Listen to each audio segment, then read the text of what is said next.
Welcome to Resilience Redefined. I'm your host, Michael Ostrolenk. This show is about building better humans, institutions, and systems. On the show, I'll be interviewing many different experts from across many different fields, including human optimization, health and fitness, team building, mind-body medicine. In the institutional space, we're looking at different institutions and how we can create new ones, new models and maps, including in medicine, in education, in intelligence community, in law enforcement, in the military, especially in the special operations community. Thanks for being here and enjoy the show. Today, I'm joined by someone who sits at a really interesting intersection of technology, leadership, and human-centered innovation. Sheridan Folger is a leader in intelligent process optimization at John Hancock, where he's helping shape how organizations integrate automation and AI in a way that actually serves people, not replaces them. He brings a powerful combination of real-world experience as a veteran, a cancer survivor, and a builder inside complex systems, along with a deep commitment to ethical AI, growth mindset, and developing high-performing teams. What I appreciate about Sheridan is that he's not only talking about the future, he's actively building it while asking the harder questions about responsibility, leadership, and what it means to stay human in an increasingly automated world. So today, we're going to explore leadership in the age of AI, resilience through adversity, and how to navigate rapid changes without losing your center. Sheridan, welcome to the show. Hey, Michael, thanks for having me. Appreciate it. Yeah, I'm very much looking for this conversation. If you're cool, just a quick question for you, kind of start the really conversation that I've been looking forward to is, you've lived through high stake environments, military service, cancer, now operating in the forefront of AI inside large systems. What did those experiences strip away from you? And what did they leave that actually matters? Wow, that's a good start. Once you face your own health challenges that lead to facing your mortality, resilience starts to mean something very different to you, right? I learned the hard way, especially through the colorectal cancer battle. You don't grow stronger by being protected from difficulty. You grow through recoverable friction, if that makes any sense, like muscle or the immune system. Exposure and consequence are the real teachers. And you might not like it when it's happening, but it makes a difference. And up here where I live in the Granite State, right? The granite, we talk about that, about the building men from granite, and we had the old man on the mountain, but the granite doesn't ask the nor'easter to be gentler. It just stands, right? That's the kind of resilience we need now, not comfort, but the quiet capacity to absorb stress without exporting it to the people around you. And that's what I had to learn through that process. I think most of all was, uh, you know, I, you get good at taking pain when you've been in pain for a long time, and sometimes that's a bad thing, right? Because it dulls your sense to how you export that to those around you. So I had to relearn how to regulate, how to, you know, stand there like the granite, but not let all the soil around me be stripped away. Yeah, how about relationships? What did it teach you about how to be in a relationship with other humans besides learning the necessity, perhaps, to regulate yourself so you don't leak all over people as you just shared? You know, it's with the Asperger's, the neurodivergence, it was very difficult to connect with people beyond superficial layers, anyhow. And it was something I didn't find out till later on. Early on in my life, we kind of, I just thought I was a jerk, right? But in reality, a lot of that came from being on the spectrum, the neurodivergence. And it teaches you to read the woods like a trapper. You pick up on the nicks in the snow, the quiet snap of a twig. That same pattern recognition helps me see where clever fails and where intent meets passion and things like that. So experience isn't just data; it's memory with judgment attached. And uh, it takes a lot of practice, a lot of effort, a lot of straightforward sitting down and having to focus on I have this relationship with this person. How do I want it to evolve? How do I want to cultivate it? And I have to put in the effort and time to do that. It doesn't come natural. It's not, intuitive, instinctual. You got to put in the work.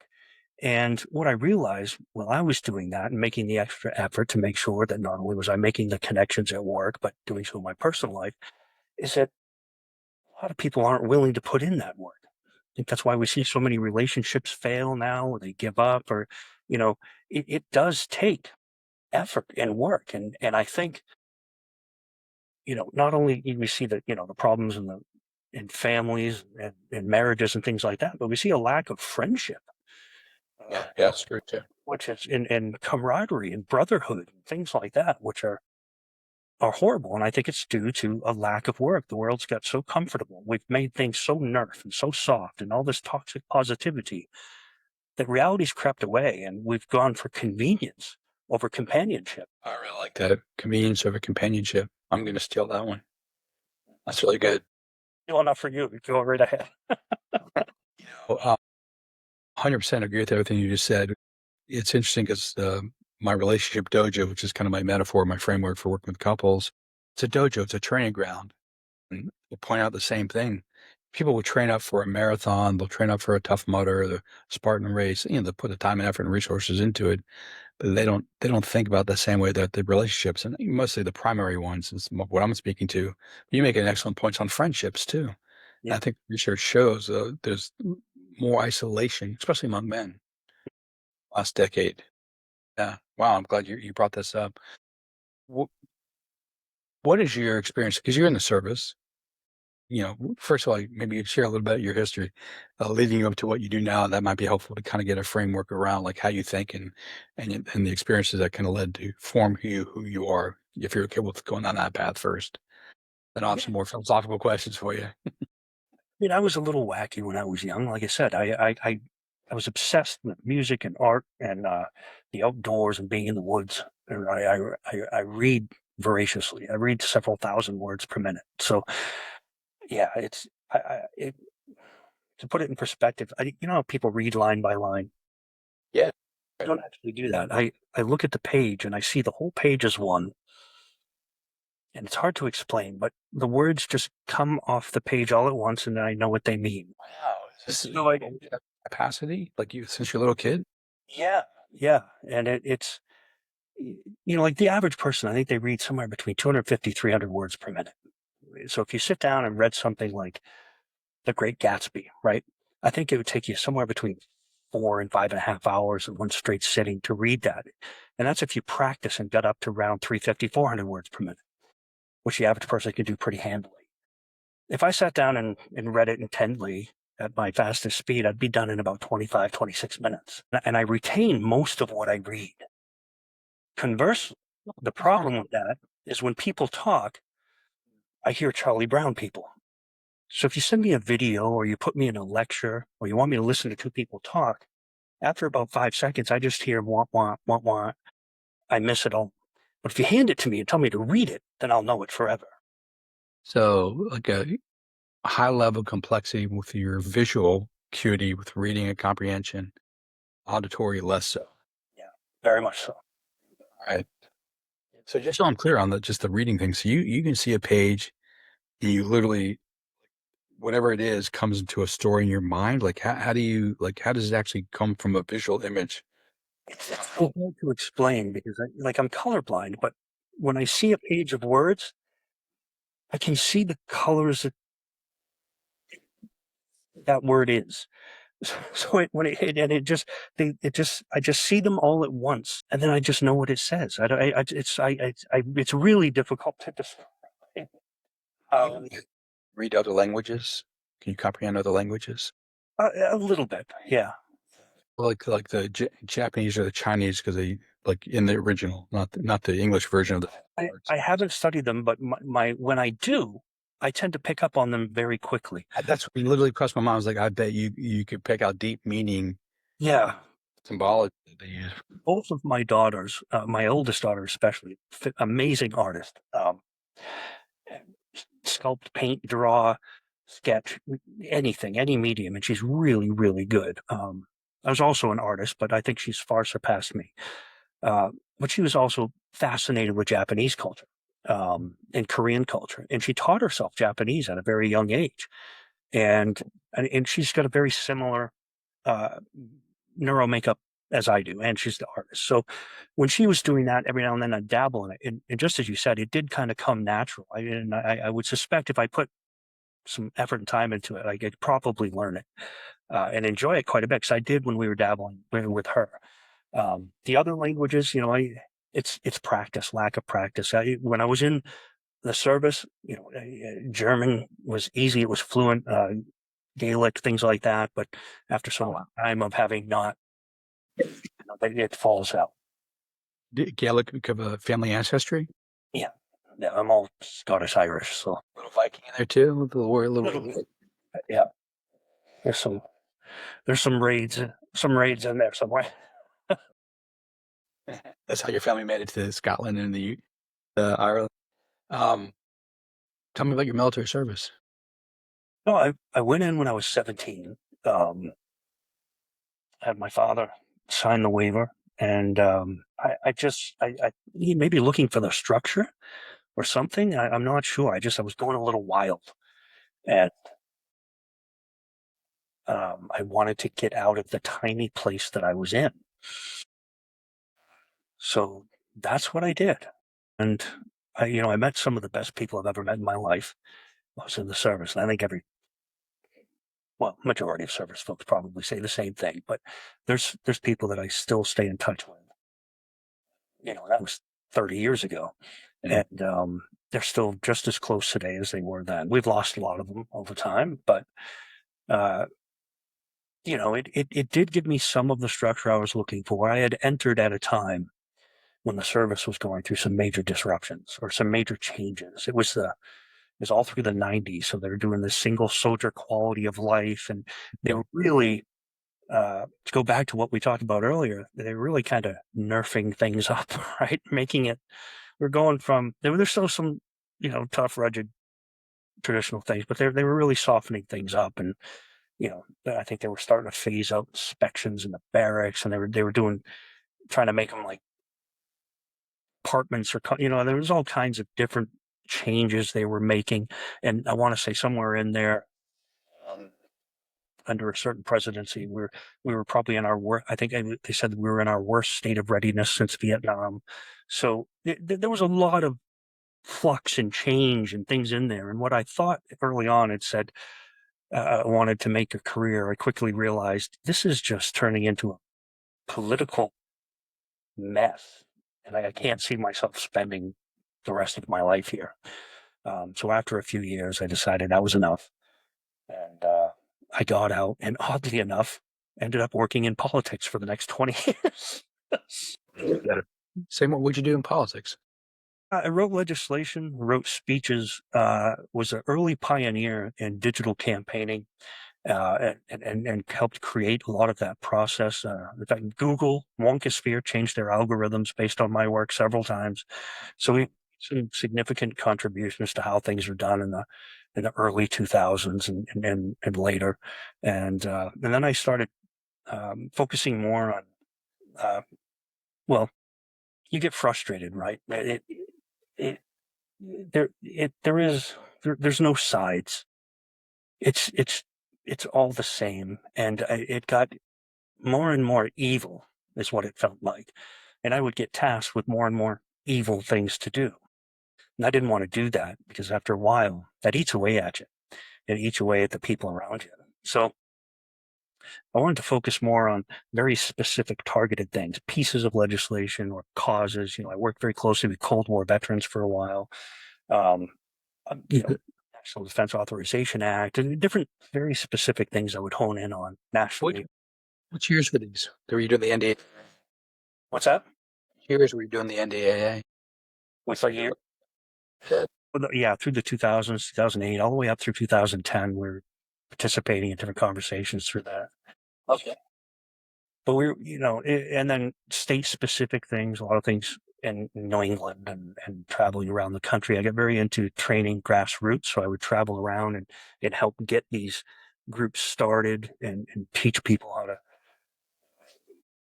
get them up to speed on either running for office or running campaigns or helping campaigns or writing legislation or writing speeches or doing other grassroots initiatives and getting folks involved in the elements that emanate from their kitchen table, because that's where things are important, right? Everybody always complains about the major leagues, the federal offices and the presidency. And quite frankly, it doesn't matter if we have a toaster in the president's office. Really, if you don't cultivate your farm team, you got no business arguing or complaining about who's in the majors, right? So it starts at your kitchen table.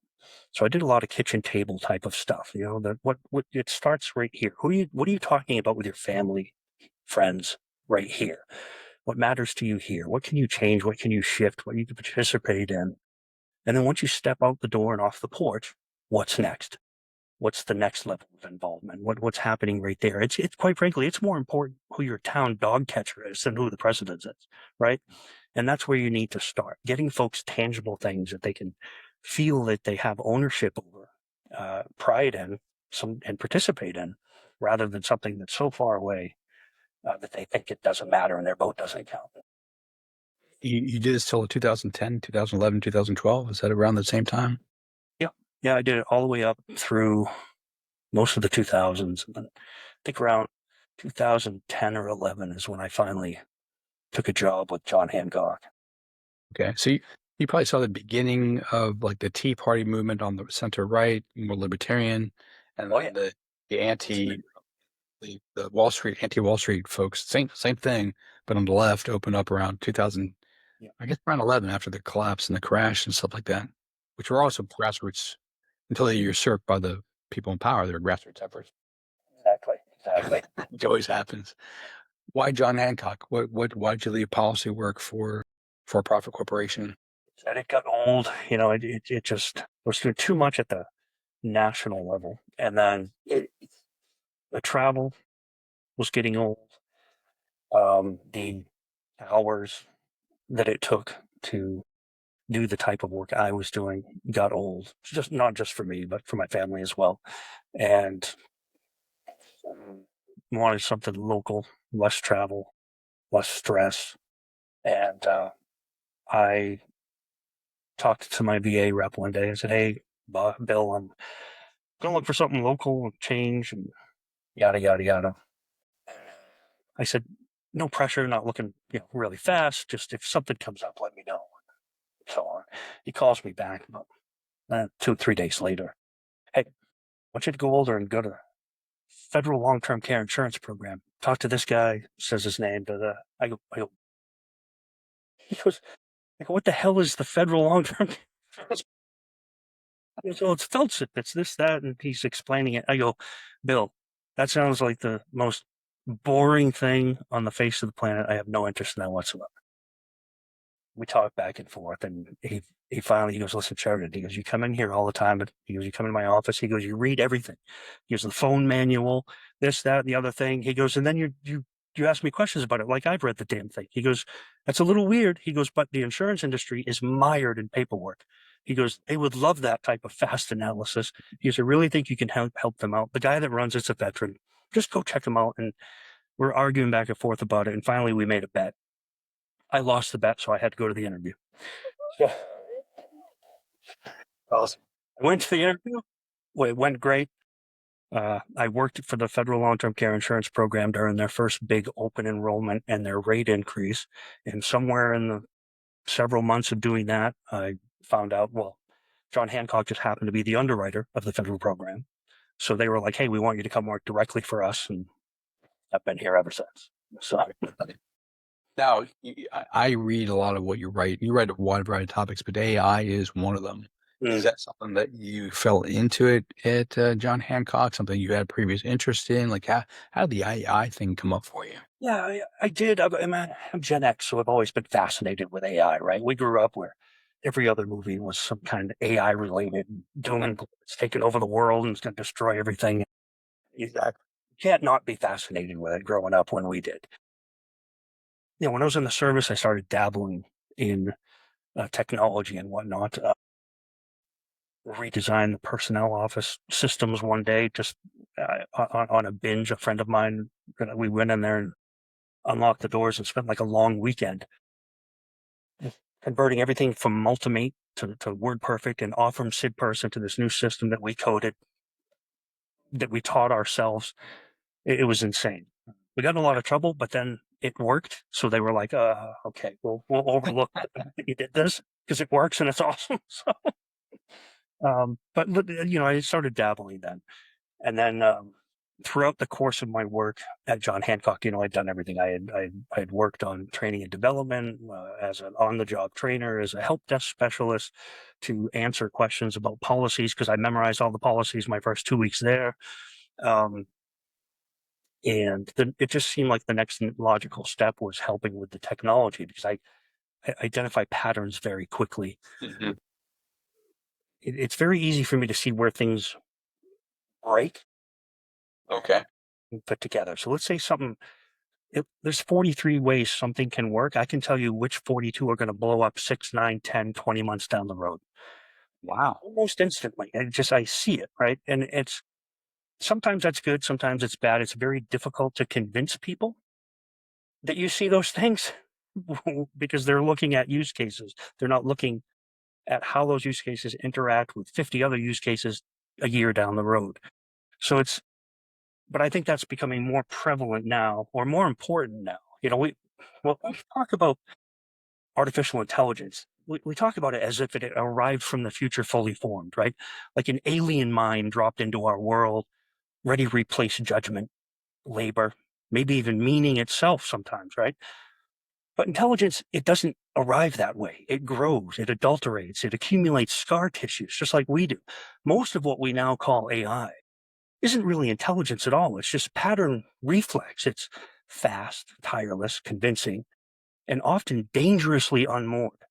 So the real question isn't whether machines can think, it's whether humans remember how. And that's kind of what I try to focus on is, clever systems, they optimize locally. Intelligent systems understand context, which is what we're seeing happen right now. Clever systems answer questions. Intelligent systems know which questions should not be answered yet. So most of the failures you see attributed to AI aren't really model failures. They're judgment failures, failures of framing, of intent, of timing, responsibility. What we've done is we built machines that respond instantly, and then we place them inside environments where hesitation, discretion, and moral weight actually matter. And that's dangerous. Speed became a substitute for thought, and scale became a substitute for care. So we ended up with tools that speak fluently, but don't understand consequence. Mirrors held up to us, right? And reflecting our assumptions faster than we can interrogate them. That's scary. That's frightening. That fits into the Gen X concept of AI that I was talking about. But it's not all scary. It's just we need to cultivate and focus on the human aspect. Every meaningful decision begins with intent. It begins with humans. What are we trying to achieve? What trade-offs are we willing to accept? And who absorbs the cost if we're wrong? But a lot of the modern AI skips some of those steps entirely. And we prompt systems before we clarify purpose. We automate before we agree on what the value should be. We celebrate output before we examine impact. And the result isn't intelligence, it's amplified ambiguity. And we're seeing that all over different industries. So true intelligence, or whether we're talking about people or the machines, it requires something that we've grown uncomfortable with. Slowness at the beginning, right? We're so used to speed and convenience that slowness scares the hell out of people.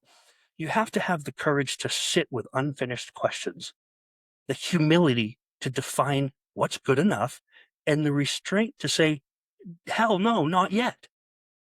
And a lot of people don't have that right now, or they're being forced to overlook it. And when when data is memory without understanding, experience is memory with judgment attached. So if a system is trained on a billion examples and still does not know what it means to be accountable for an outcome, we do, right? Or at least we're supposed to. But we're trying to pass the buck, but we're supposed to. So the most valuable people in an AI enabled world, they're not going to be those who can do clever prompts or chase novelty. They're the ones who understand second order effects, the ones who know where shortcuts quietly fail, the ones who have lived inside broken systems long enough to recognize the early warning signals that everybody else is ignoring. It's a kind of wisdom that doesn't scale cleanly. And I think that's why it matters so much right now. Wow.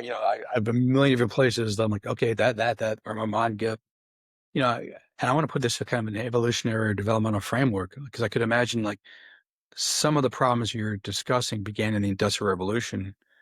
The effects weren't as bad as during the information age, but it's like it's amplifying the challenges that you just laid out in terms of efficiencies and effectiveness without forethought into like the consequences of these things. Because like you, Yeah, no, I spent 20 years doing public policy, as well as coaching and therapy and stuff like that. But one of my major critiques is this one size fits all. Not it's like it sounds great, it feels good, but there's no really thinking through like the consequences of this long term and the effects on other systems. And this is preceding AI. This is like, this yeah, is yep, so I would imagine it just gives us more of a need to do what you're suggesting because the consequences could be even worse. right, right. You could, well, there's this persistent fantasy that intelligence, once externalized, is going to liberate us from difficult choices, right? And that machines will somehow resolve ambiguity so we don't have to. Mhm. Abdication is not augmentation. It wasn't in the Industrial Revolution's beginning, and it's not now. Well designed intelligent systems do something more subtle and far more demanding. They force clarity. And that's what we should hold on to. They surface assumptions, they expose the contradictions, and they make all the sloppy thinking visible. So if we use it correctly, it doesn't replace judgment. It makes all of the poor judgment harder to hide. That's uncomfortable, but it's necessary, right? And despite all that noise, the demos, the press releases you see every other day now about AI advancement, these are all things the machines still do not do, and they might never do. They don't carry that moral burden. They don't bear the consequences. They don't stand in front of another human Mhm. and say, "This was my fault, my call." Right? That moment, that responsibility is still ours, which means the future of intelligence isn't about building systems that look human. It's about building systems that require us to be more fully human than ever before. We have to be deliberate, accountable, thoughtful under pressure. And technology, it tends to outrun wisdom in the short term. If you look throughout history, we or our civilization has always been shaped by those who slow the race just enough to ask better questions. Right now, we're concerned with asking louder questions, faster ones, when we should be asking better ones. And that's the real work of intelligence, and that's the work that I think we cannot outsource. That's human. Right. Wha and I know you're right about this. What kind of feedback do you get from those who are blind to the need for deep self-reflection and understanding second order consequences? We get, I get a lot of pushback. A lot of you automatically get castigated and labeled as difficult. Like I'm shooting down all the good ideas, Eh, but I'm not. The idea could be great. The process could be terrible, right? You might not be connecting the process or looking at the correct outcomes, asking the right questions. Like I said before, it's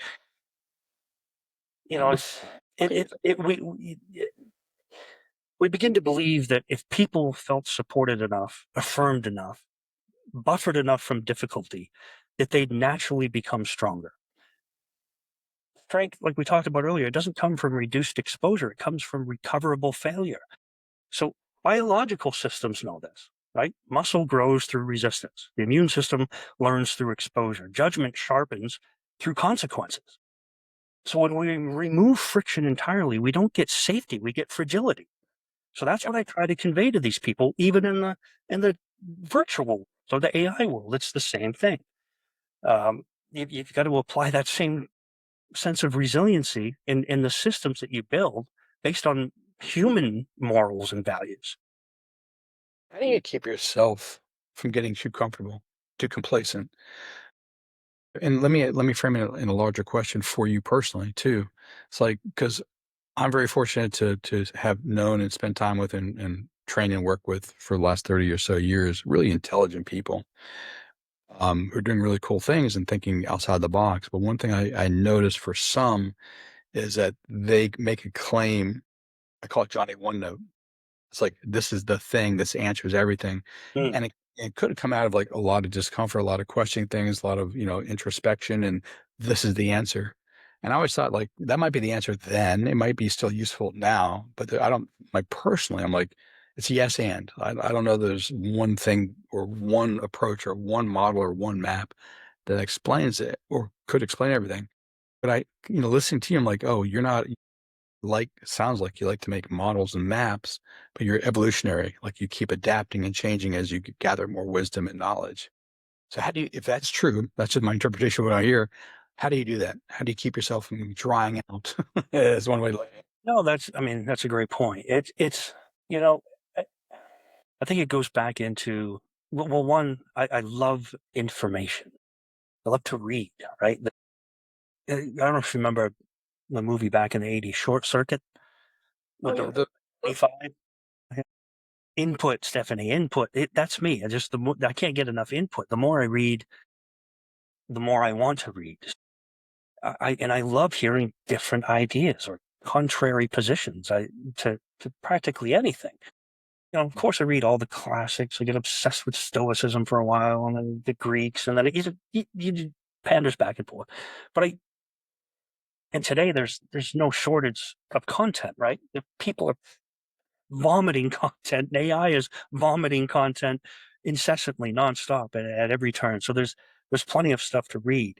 And sometimes it's a fun challenge to find something worthwhile or worth reading, right? So that's a whole game into itself, and it goes back, I think, to resiliency. It it's not resiliency isn't a personality trait, right? It's not something you either have or you don't.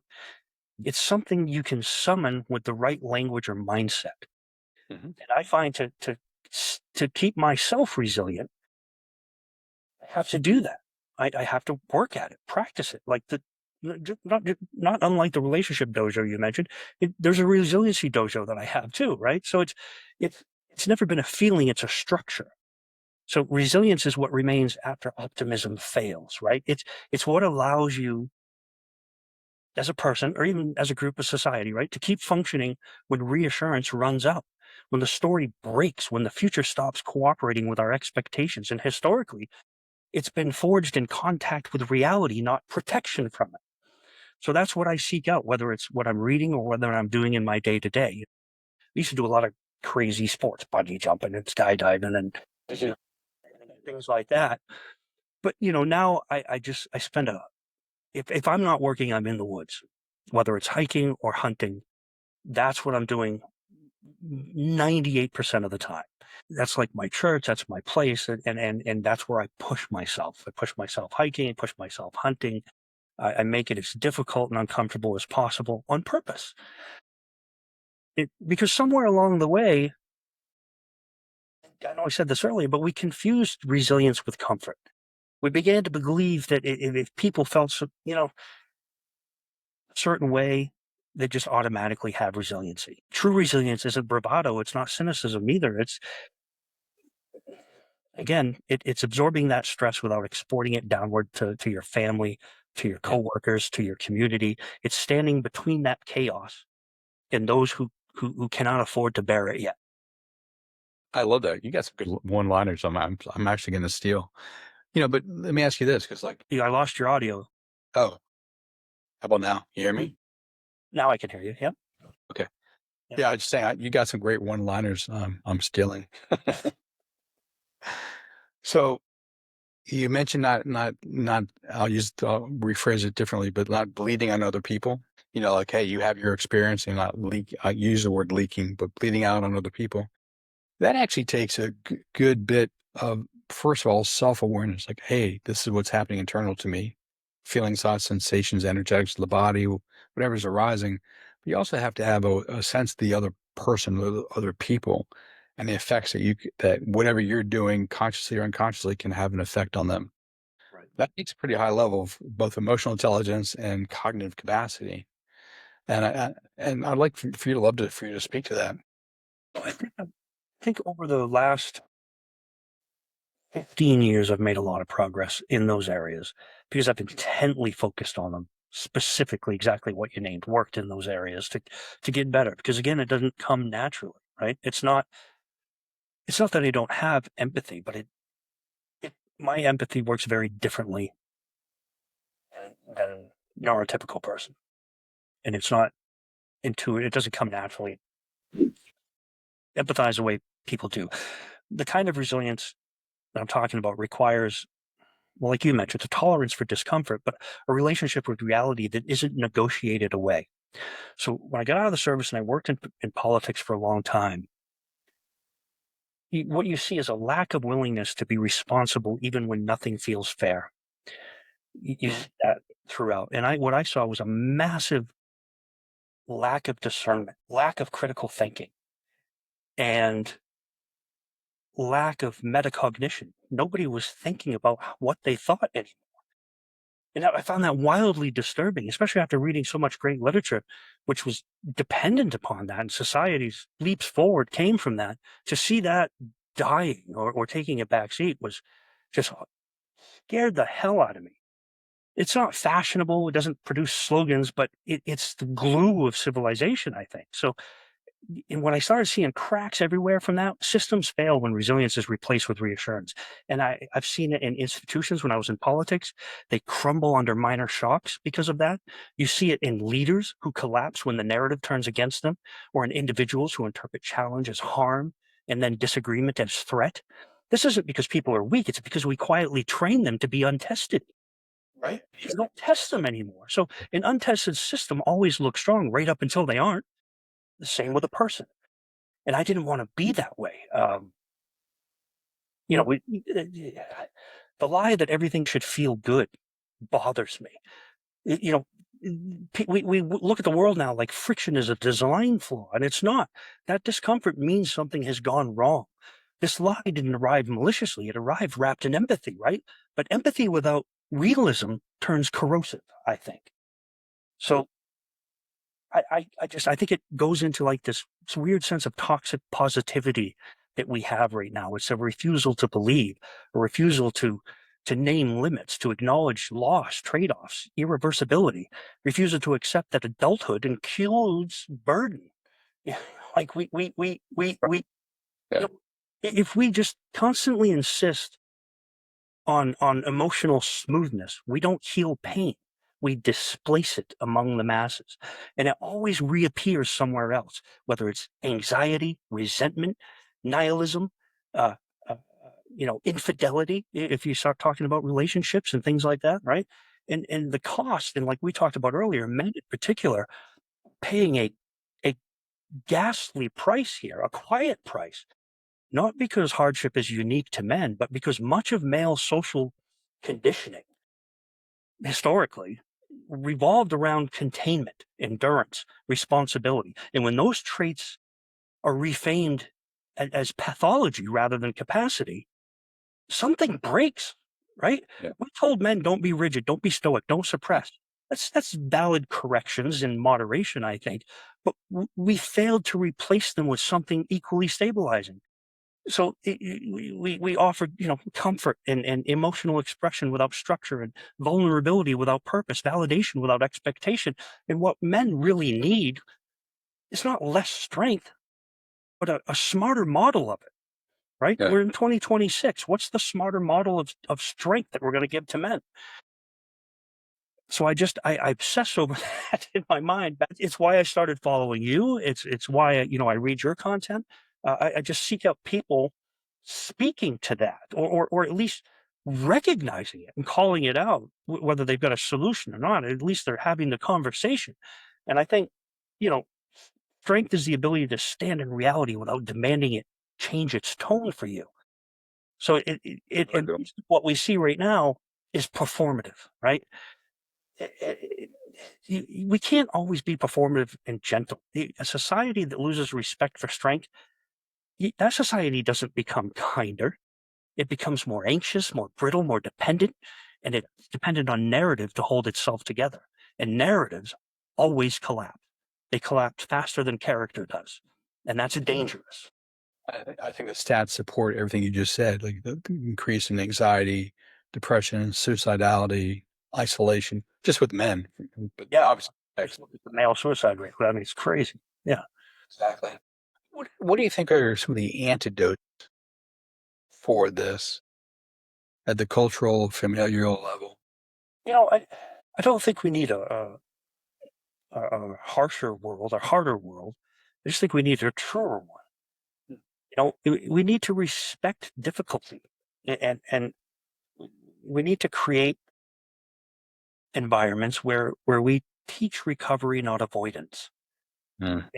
We want to allow ourselves, for Christ's sakes, but allow people, especially young men, to earn confidence through competence, not reassurance. Through competence, that means something.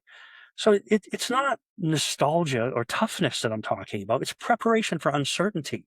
And uncertainty, whether we like it or not, is the one thing that the future is going to guarantee us, right? So Yeah.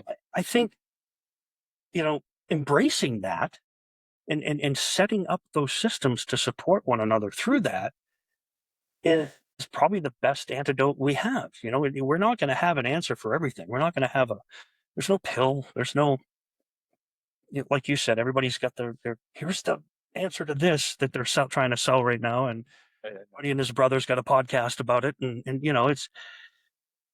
that's not the answer, you know? Yeah, it's interesting because I've spent a lot of time in the biohacking world, and I love it. Yeah. It's really cool. I learn a lot. And literally, I used to import my smart drugs from the UK like in the late 90s. So like I've been involved in it a long time. But one of my big lessons, and you just nailed it, is like there's no shortcuts.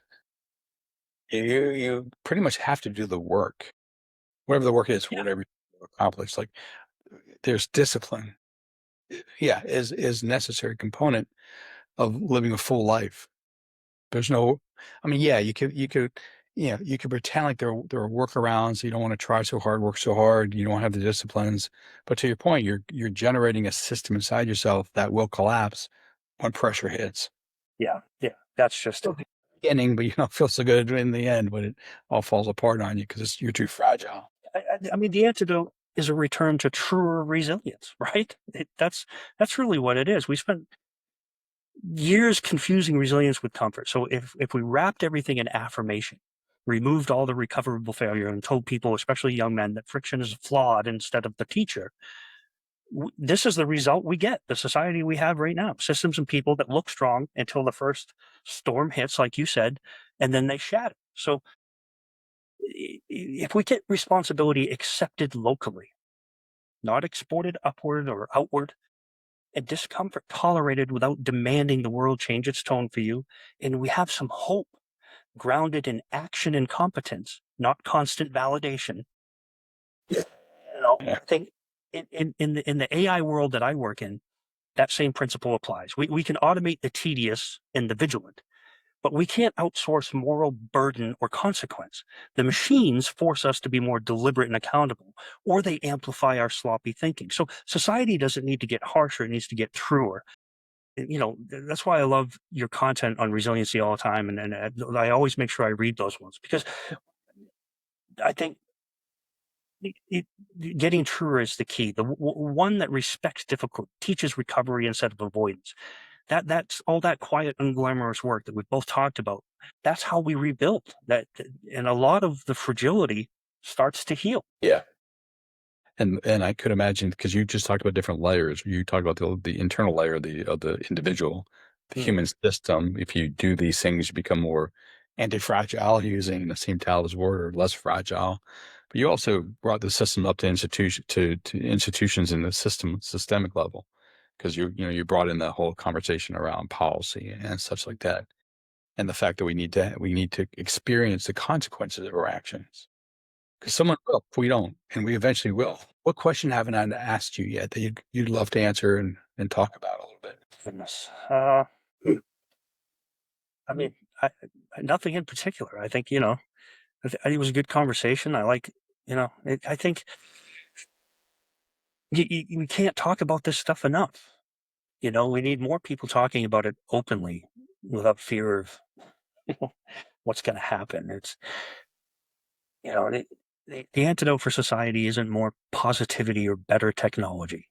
It's truer resilience. It's the kind of stuff we forge in failure, not protection from failure. Yeah. when we replaced endurance and responsibility with emotional smoothness, like I said earlier, that just, I can't emphasize enough how bad that's hurting things, whether it's in systems building or in relationship building, it's just so important. I wish, I wish it was more deliberate and spoken more frequently and openly in industry and corporate at the enterprise level, because it's not. Because I think we've seen that, especially in the last 10 years, go for lack of a better term, to the almost fanatical woke side of things, like one extreme to the other, right? Um, we went, I think, past the point of needed progress right into fanaticism in the corporate world. And now we've entered a level of like toxic positivity where all of the things we talked about are almost, you know, impossible to find in a corporation or an enterprise level. And I'm sure you probably see that with, the consultations you do and whatnot, but that's worrisome. I'd like to see, some of these conversations happen at that level. So I do have hope though, because I run into people such as yourself who are contributing to the conversation and asking the right questions and putting out great content. Where can people find your writing, your thinking, things along those lines? Yeah, I have, I do a lot of stuff on LinkedIn, and then I just started a Substack that I've renamed like 3 times already. Both. But if you go on Substack, I think the link is the third minefield, but the name of it is Granite Whispers. Because as you said, I like to write about a lot of the different topics. So I started out writing about AI, not just in society, but in corporations, how practical applications of AI, everyday use that I think applies to anybody, whether you're at the beginning level, advanced level, whether you're actually creating AI systems or just implementing them, whether you're on the operations side or the IT side. I think I write about stuff that is practical applications, everyday hands-on use that you'll get something out of. I'm not offering like, any new concepts or cure-alls or buy this or anything. I'm not selling anything. I just write about it from how I see it impacting work, society, the future of work, morality, ethics, and responsibility. And then I'm obsessed with history and whatnot, politics, and the granite state where I live. So I write lots of stories, historical stories, and share them on there, and how they possibly relate to all the things we talked about today. Society, men in society, resiliency, corporations, AI, intelligence, innovation. I usually tie it to that somehow. I mentioned I'm a hopeful because I run into people such as yourself. Let me ask you, are you hopeful that we can turn the course of, of where we're heading, and do the right thing for us as a species? I am overall. I trying to separate the work from what I think personally for us as a people. I think I'm not hopeful in like the bright pom pom airy way that ignores the storm that I think we're going to go through, right? Because I think we're about to go through a hell of a storm. Um, it, we've wandered into fragility. I have no doubt of that. Again, by mistaking comfort for strength and speed for wisdom, I see the turning from that, right? I can see it. The same friction that built muscle and character is still available to us. And AI, for all its tireless pattern making, it is beginning to surface more of our sloppy assumptions and force us back into deliberate judgment, whether we like it or not. I think that's going to happen. And in the back offices, just as an example, say the insurance and financial services industry and the quiet decisions of daily life, people are remembering that resilience is a structure. You're starting to see that. I think they're being forced to. As this stuff advances rapidly, you'll see that more in little pockets, maybe not on a grand scale, but those pockets I think will strengthen. And truth spoken early is going to become more important than ever because these things move so fast, right? So responsibility taken locally and hope anchored in competence rather than reassurance, like I said earlier. The future doesn't need all that loud optimism. It needs truer humans willing to stand between the chaos and the consequence and doing it early on, because we're at a point now where, the rapidity, it's like the speed of light. And if something goes wrong, you multiply that by tens of millions at the speed of light. That's horrific. But that work, the quiet work of intelligence and endurance, I think it's stirring in enough places that I believe we can still bend without breaking. Right? I still see that, and maybe build something that lasts, like the granite here under my feet in New Hampshire. Right? So I still am very hopeful. I think there is a symbiotic AI future for us, but I think we're going to have to go through hell to get there. And maybe that hell, what rises from those ashes, will be stronger, wiser, smarter, and adhere to some of these things that a handful of us are trying so hard to work for. You know? Your lips to God's ears, maybe. So, and we'll kind of wind this down. But a couple of things that cross my mind is like, I can look out to the culture and I can say there's some cultural manifestations that are occurring over the last decade or two that I think are promising, that give me hope for seeing, like, some of us are heading down this path of everything centralized and command and control. Something I think it's a problem. But then you have this other path of kind of decentralized, lots more collaboration. And I think like homeschooling, deschooling, unschooling, democratic free schools as an antidote to the conventional schooling system. But I think every industry has kind of those on the cutting edge who are kind of experimenting, trying new things, whether it's in medicine or fitness or education or whatever else. Do you also look into the culture and see kind of interesting experiments going on? You're like, oh, this gives me hope for what you just walked us through. Yeah, absolutely. I mean, my younger siblings were homeschooled, and I homeschooled my daughters, partially for some of the reasons that we've talked about or that you outlined, and partially out of necessity with the cancer battle and whatnot. It worked out, and I was working from home. But I think, well, I think you've really hit on something. That decentralization, I don't think it's just a trend. I think it's the sturdier path forward, because centralized systems, that's what's trained us for fragility, I think, right? When everything funnels through one big authority, one curriculum, one office building, one corporate ladder, then one single shock can ripple everywhere. We saw that in education and work during the recent years or during the pandemic, right? The decentralized models, that builds real resilience through recoverable friction and in local responsibility. Homeschooling in micro schools, they really let families tailor learning to a child's actual wiring instead of forcing square pegs into a round hole, which drives me crazy. Because you can, whether we're talking about going to Asia and talking about the 7 types of intelligences that they teach to or whatever, there's so many avenues that we could be helping these children rather than what we're doing to them in these abhorrent prisons that we put them in and tell them to sit still for 8 or 9 hours a day. I think what you talked about, that restores agency. That turns education back into something human scale, where parents and communities stand between the hell and the next generation. Yeah.